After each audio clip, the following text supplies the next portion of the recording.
Okay, everybody. This video is going to be a little bit different, sort of a special video. And what I'm going to talk about here are some of the sequences that can go into creating a position. And we're looking at the British pound here on a 60-minute bar. We've got the resistance up here from the weekly, we've got the support down here from the weekly, and support down here from the weekly. So if the market gets into this area, we can expect the supportive type of action. Now, we don't really need to talk about that yet because it's not down there. What we're talking about so far is the market dealing with the resistance area that's up here. Once we've identified a potential resistance area on a higher time frame, and then we're looking at a lower time frame, what we have to do is keep in mind the sequence in order to enter a position. So, but before we do that, we need to first look at some of the areas where, number one, we know that we're going to be wrong, meaning that's a point at which we're going to take the position off or stop out of the trade, and then also a target. So I'll go here, I'll grab this line tool, and I'll just place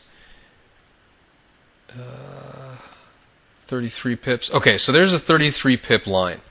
And you can see that if we were to go short in this area here, 33 pips would not quite get above the high over here. Well, whether that's a good thing or a bad thing, we'll talk about in a minute. And then I'll drop this down to right about here. Now, what I did was I looked over and saw that there was possible support. But then what I saw was this area right here. And I'm just putting this red line across. And what I saw was that the market, even though it spiked down here, it didn't stay down there very long. You can see that there's only one bar that traded and closed in this area, but then immediately the market shot back up. So I really saw that this area here and over here was a little bit better support because the market actually closed there. Okay, so what we're looking at here is about 110 pips worth of a move. So that's a very good move, I think, and it may go down a little bit lower, of course, because we've got support here.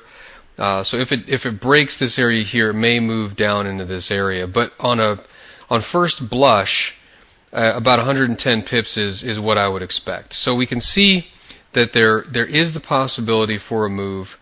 Now what we've got to do is establish an entry point. One of the methods that I talk about a little bit in the kit, I purposefully didn't talk about it a lot because it is it's a technique that not every trader can use, at least at first. Most traders, when they try and use a technique like this, it just takes some time and you've got to take some practice to it. And basically, it means as the market is moving up, you're actually selling as the market is moving up. Okay, that can be difficult for some traders. So I didn't really talk about it that much in the kit because of that difficulty. So what I'm going to talk about here is that once you've seen the market moving up, you see here it's coming up into resistance. Okay, we've got this double top here, now triple top. Volume spiked up actually on this bar right here. So it's indicating that the market had some selling pressure which came into it in this area.